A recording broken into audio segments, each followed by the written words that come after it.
Welcome, you're watching FBC News and I'm Amrita Priyadarshani. The Chinese Association of Fiji is disappointed with illegal activities by Asian nationals, which it says paints a bad picture of upstanding, law-abiding citizens. Recently, there have been arrests for alleged human trafficking and prostitution involving Asians. As Saumatua reports, blaming Chinese immigrants is a stereotype amongst Fijians. There's long been talk of organized crime in Fiji run by Asian gangs. It ranges from prostitution to gambling and human trafficking. Most times, innocent local Chinese cop the blame for activities run by a small group of immigrants who may not even be from China.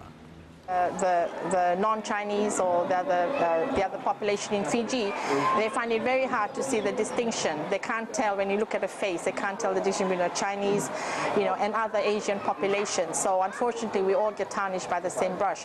FBC News also posed the question of illegal immigrants to Chinese Ambassador Huang Yong.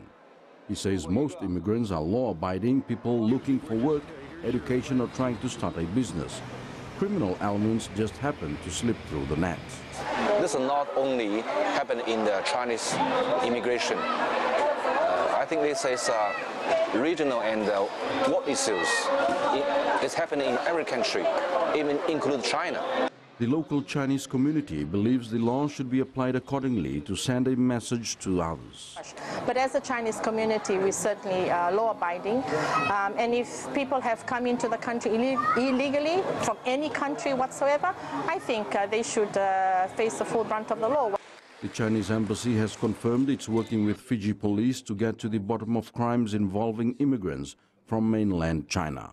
Saumatua, FBC News. The Environment Minister has backed development work around Suva, where mangroves have had to be cut down. Increased investments mean businesses have to move out of Suva, and in some instances, this has meant clearing off mangrove swamps. But Environment Minister Colonel Saumatua has every faith that all procedures are being followed. This is a mangrove swamp in Nandonomai just outside Suva, or at least it used to be, until the entire area was cleared. And since then, nothing has happened and the area remains idle. Further down the road, this is the site of a proposed cement factory. The entire area used to be a mangrove swamp, providing a home for marine life. The question now is, how will these development works impact our environment? We will not be allowing anything that happens to seriously damage the environment beyond repair. Let's put it that way. Yeah?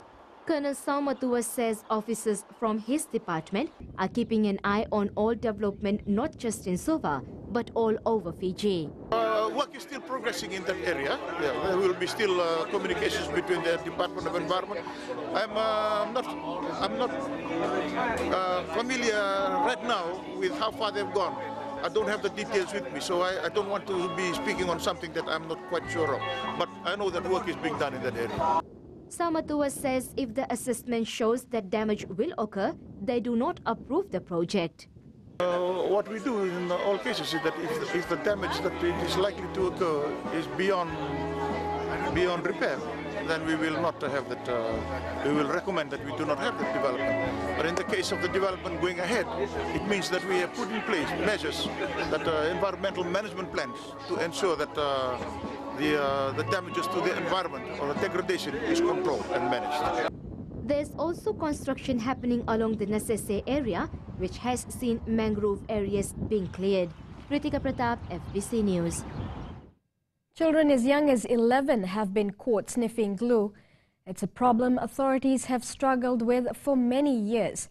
Tonight, Kritika Pratap brings you a report on the medical effects of glue sniffing and the long-term damage it causes. Children are blind to the dangers of glue sniffing. The problems become so bad that medical professionals now fear someone could die from it. Initially, they get these feelings of euphoria, and then followed by that, they become drowsy and loss of muscle coordination and body coordination, and then it can even lead to respiratory distress or a coma, and in some cases, it can even lead to death. There is no law in Fiji restricting the sale of glue to minors. However, National Substance Abuse Advisory Council is working on ways to control and monitor sales. So why do children sniff glue? The peer pressure and students, they want to try certain things and they read on internet or of course some instances they want to just beat the stress. So the causes are the same as to why students abuse other substances. Dr. Maharaj also says it's hard to track down the problem because there are no visible signs that someone has been sniffing glue.